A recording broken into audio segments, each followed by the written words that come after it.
Now, should TCU be in the college football playoffs over Alabama or Ohio State? Now, once again, I'm going to say this one more time. I'm not trying to predict what I think the committee will do. This is me trying to tell you guys what I think the committee should do. And what the committee should do is put TCU in the playoffs. If they put Ohio State in, I can understand that. But at the same time, TCU still should be in at 4. If you want to slide Ohio State in at 3, okay, even though it kind of would make a little bit more sense to keep TCU at 3 and then you just slide Ohio State in at 4. I don't really think that Alabama really has a strong case for getting into the playoffs over TCU. When you look at all three of these teams' resumes, right? Their records, they both have one loss.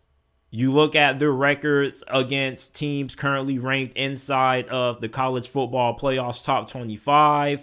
TCU is 2-1. Same thing with Ohio State. Alabama is 2-2. They have one more loss compared to both the Buckeyes and the Horned Frogs. Now you can say, well, JT, they played one more game than both of those teams. Okay, but what's their best win?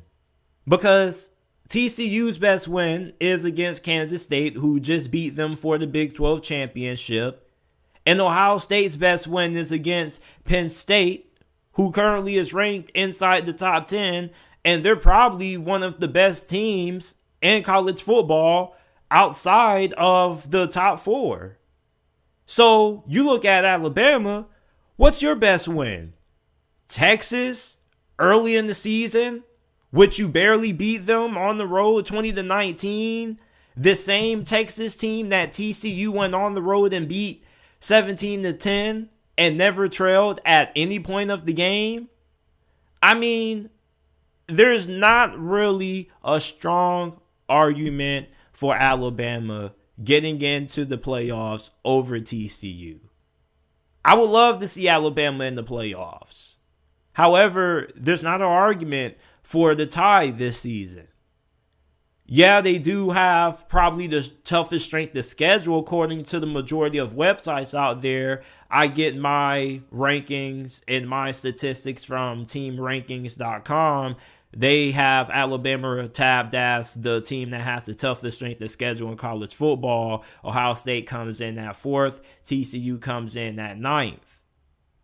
So you look at the difference in strength of schedule. Yeah, Alabama has the toughest. But I mean, the argument that a 2-loss SEC season is better than a 1-loss Big 12 season, it's ridiculous. Yeah, Alabama didn't lose by a large margin, and their losses to Tennessee and LSU, and they were on the road. But at the same time, I mean, where is their best win? You can say they have good losses. They lose good. Ohio State lost comfortably to Michigan, but TCU barely lost to Kansas State, a team that they already beat during the season. So, I mean, where is the argument really for Alabama? Honestly, Alabama fans, I know it's hard for you guys to watch your team sitting at home, not participating in the playoffs. However, it's not the end of the world. The sky is not falling. You're still going to be playing in a really good bowl game. Even though Bryce Young, we don't know if he's going to play or not. Most likely he opts out. But at the same time, you still do have a lot of talent on that roster. I mean, Alabama's going to be fine. They're just not going to be in the playoffs this year. Ohio State's going to get in. It's not going to be that hard. Georgia, Michigan, TCU, Ohio State, or Georgia, Michigan, Ohio State, TCU, however you want to order it, however you want to put them in. I just don't see the way Alabama gets into the playoffs with 2 losses. I mean, there really is zero argument strongly for Alabama getting in, unless you're one of those people who feel that Alabama should be in over TCU because they're a better team and they would be favorites over TCU on a neutral field. Listen, the college football playoffs is not about picking who would be favored on a neutral field and who the most talented teams are. The teams who are selected into the college football playoffs are picked based on their overall body of work, what they've done during the regular season, their strength of schedule, and how good of a team they are. There are a lot of metrics that go into this thing. However, you can't sell the argument, oh, Alabama would beat TCU on a neutral field, so they should be in, when they don't have the resume that stacks up. You got to have the talent, and you got to have the production or the body of work. Alabama doesn't have that. You're basically telling me Alabama should be in because they're a better team, talent-wise? Yeah, they are. They're a better team than pretty much the whole entire nation. Every team in college football would be an underdog to Alabama. Most of them. Outside of Georgia, Ohio State, maybe a handful of teams. So to pitch this narrative that, we should put teams in based on who would be favorites or not, okay. I'm pretty sure there are a lot of teams that are not inside of the college football playoffs top 5 that probably would be a favorite over TCU. But that's not the point.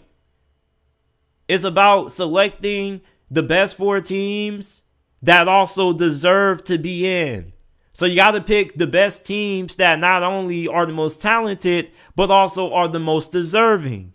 I think a lot of people kind of get this a little bit misconstrued when we make these arguments about this team, about these teams and who should be in. Everybody's not working for Vegas. These people who's picking these teams, they're not inside Vegas. They're not picking odds. They're just going off the eye test. They don't got time to see what such and such record is against the spread and who would be a favorite against who on a neutral field. I mean, come on, bruh.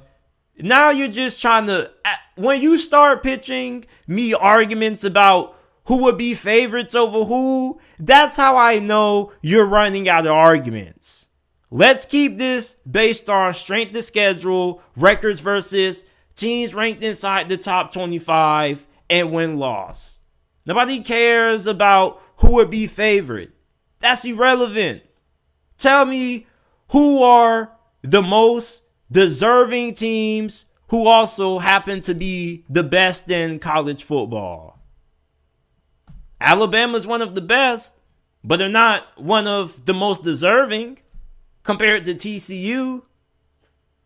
Don't really understand the whole, Alabama should be in because they would be a favorite over TCU, okay? And it's about the most deserving. Jesus, man. Who would be favored on a neutral field over Alabama? Not a lot of teams. So, I mean, you look at Alabama's resume at the end of the day, it's not good enough to get in. Alabama fans, you're going to be sitting this one out this year, okay? But you're still going to be playing in a really good bowl game. I don't think a 10-win, potentially 11-win season is the end of the world when you've been dominating college football for damn near a decade and some change. It's okay to let another team make it to the college football playoffs. It's okay to see another team win another championship every once in a while, Alabama fans. It's okay. It's okay. It's really crazy how good of a program Alabama is. If they're not winning a championship or if they're not winning a SEC championship every year, the sky is falling. They literally won the SEC championship a year ago. They won a national championship not too long ago neither. And we acting as if these boys haven't won anything in 100 years. I mean, come on. Just chill. Enjoy your 10, potentially 11-win season. Okay? It's not the end of the world, Alabama fans. Relax. You're trying to find too many ways to make an argument that isn't really an argument. It's done. Okay? When you start talking about who would be your favorite on the neutral field, that's how you know your argument is finished.